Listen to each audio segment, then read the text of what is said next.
The first skill that will help you succeed in academia is the ability to hold and fight the duality that will always exist in your mind. So one side of you is experiencing what people are telling you, like that you're an overachiever, that you're really clever and really smart, and then the other side, inside your mind, and this never goes away, you are going to have the other side of you that has no idea what you're doing. It's the imposter syndrome side, and to be able to fight continuously this kind of battle between people telling you you're smart and you feeling the dumbest you've ever felt will help you in academia. And to be honest with you, I think that's why a lot of professors end up fighting this with pure brute force. They allow themselves to become a bit of an asshole, and it's the only way they can tell the negative side of their psyche to shut up. So it's a skill that you have to constantly kind of like refine and work on,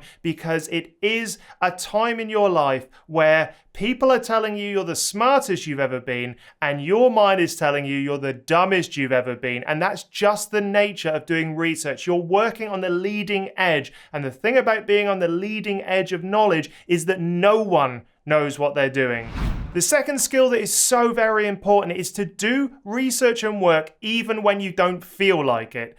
Academia is a lot less about being the cleverest one. Sure, it's part of it, but it's a very small portion compared to the people that are able just to push through when they don't want to actually do the work. Setting up routines, being a little bit kind of strict with yourself about achieving certain things at certain times throughout the day is the way that you make progress. It is about the small amounts every single day, and it is something that is really tough to do because a lot of us don't find the momentum when we want to have the momentum. If you relied on inspiration, things would just never, ever get done. And so those people that are able to prioritize the tasks that are important for academia, that is coming up with hypotheses, coming up with experiments, doing those experiments, analyzing that data, and repeating that over and over again as many times as possible will succeed. It's the people that get sidetracked away from those main skills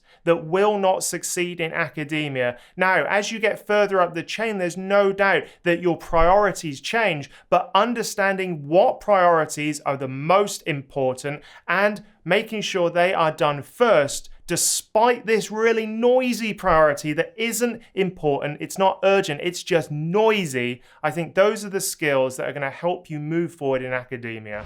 One of the most important skills is being able to work within the bullshit. And what I mean by this is that academia is full of so much bullshit. You will not believe until you enter it how much rubbish just has to happen in academia. You've got egos, you've got other people's priorities, you've got the university admin, you've got the university's expectations, and it all detracts from the main job, which is doing research, getting grant money, that sort of stuff. So being able to work within quite a noisy, complex system that is just full of bullshit and just be able to pick out the signal from the noise is one of the most important skills. There is so much academic politics. There are so many sort of like competing priorities. And I remember saying to one of my colleagues, like, well, what would happen if you just don't do that thing? And they were like, oh, nothing really, other than this one person would be upset with them, or like the deadline will get pushed out a little bit. Working within the bullshit in academia is very tough, because sometimes you do have to participate in the bullshit to get ahead. Whether or not it's creating little alliances, whether or not it's putting other people on your papers when they've really done nothing,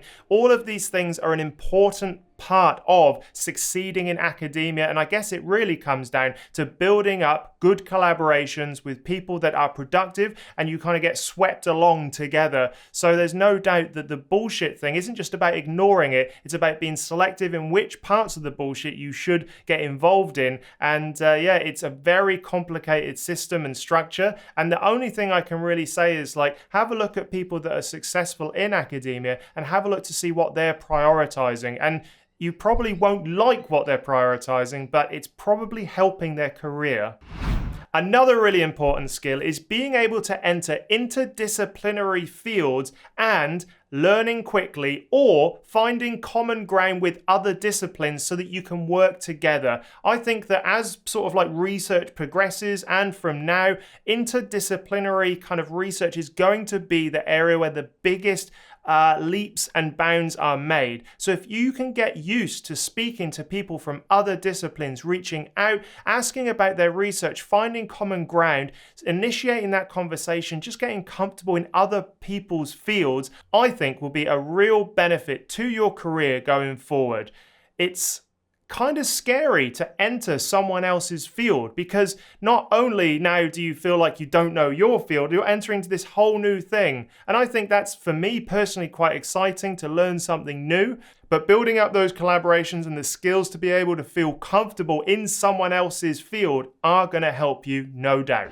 The last skill that not a lot of people really exercise in academia is humility. Like, I have been around a load of different supervisors and none of them have said to me, oh, actually, I was wrong. Or, oh, I've changed my mind because of new information. And it's strange that not many people actually want to admit these things. So, having humility, even if it's to yourself, admitting to yourself when you were wrong, whether that was about a research project, an idea that you had, a hypothesis that you created, a test that you did, no matter what area of research you have discovered you are wrong, admitting to yourself that that was a wrong decision and moving on quickly will help. A lot of time, especially in academia where ideas are currency, you feel like it's yours and you need to hold on to it and protect it at all costs. But being able just to let it go and move on, I think you'll progress much quickly in academia and learn much more along the way as well.